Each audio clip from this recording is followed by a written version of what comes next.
almost missing my flight today.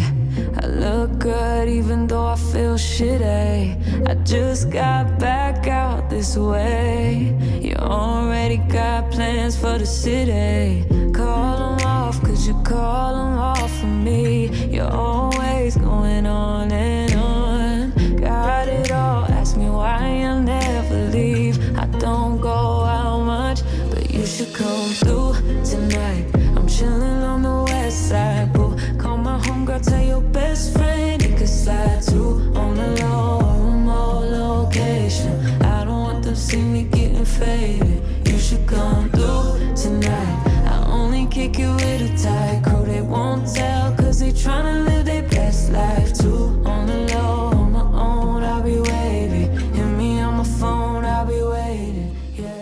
Hello and welcome back to Bookmark Chronicles. Today I'm doing my August wrap up. As many of you know, I was in a reading slump for a lot of the month, so I only read 5 books, so this should be pretty quick. Also, I'm trying to figure out what to put back here, like a tapestry, artwork, something, because I hate the bare walls, but I also don't really want to have to keep moving to be in front of my bookshelf, so I'm figuring that out.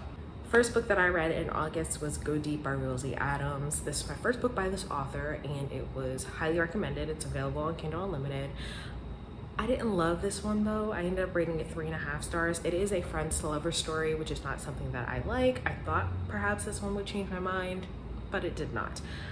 In this, we're following 2 people who have been best friends since before they were born. Their moms were best friends, they got pregnant at the same time, and they end up in a friends with benefits sort of situation, and then they fall in love. So I would recommend if you're a fan of friends to lovers, but I'm not. However, I think I am going to continue the series because I want to read about the other couple. Next, I read Hazel Bly and the Deep Blue Sea. This was the book that Anya recommended for my 12 Recs by 12 Friends. This is a middle grade. This is about Hazel, her mom, and her sister sort of traveling around, moving from place to place after her other mom dies.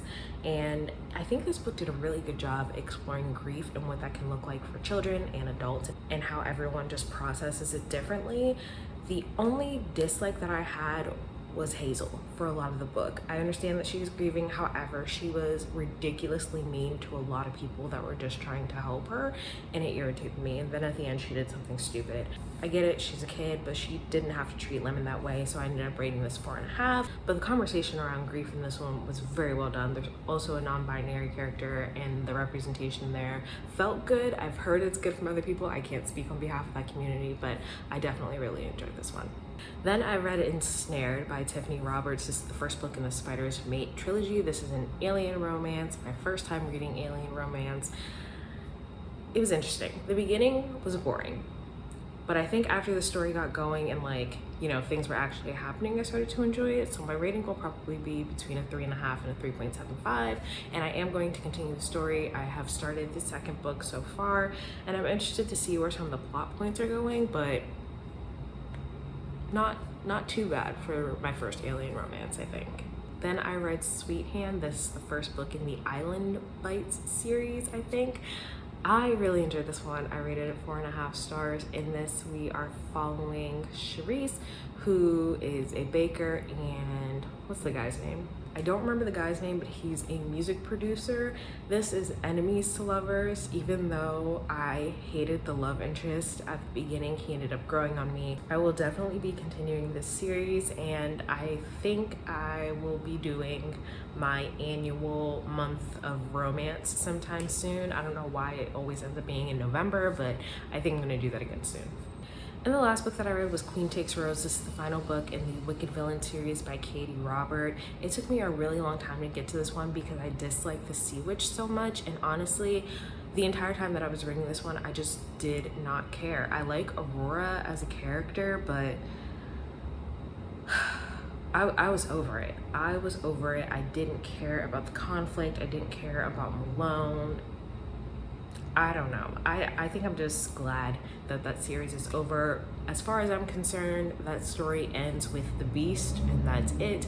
I am going to start reading a different series by Katie Roberts. I still haven't decided if I'm going to jump into her Taboo series because I do have the first book on audio, or if I'm going to jump into Dark Olympus. Let me know what y'all think if you read Katie Robert. I ended up rating Queen Takes Rose 2.75, so a low 3. It was just very average, very boring. I just did not care. Side note, you probably noticed that I don't have a September TBR. I usually put up my TBR videos before my wrap up. And that is because I did not make a TBR for September. Because of my reading slump and the fact that I abandoned my TBR last month, I'm kind of just winging it. So we'll see how that goes. I'm not typically much of a mood reader, but I guess we'll see if this works out for me. I will be doing a TBR for October though, because it will be Black Readathon, but we'll see how this month goes. Those are all the books that I read in August. Let me know if you have read any of these or if they are on your TBR. Otherwise, that's all I have for you today, and I'll see you in the next video.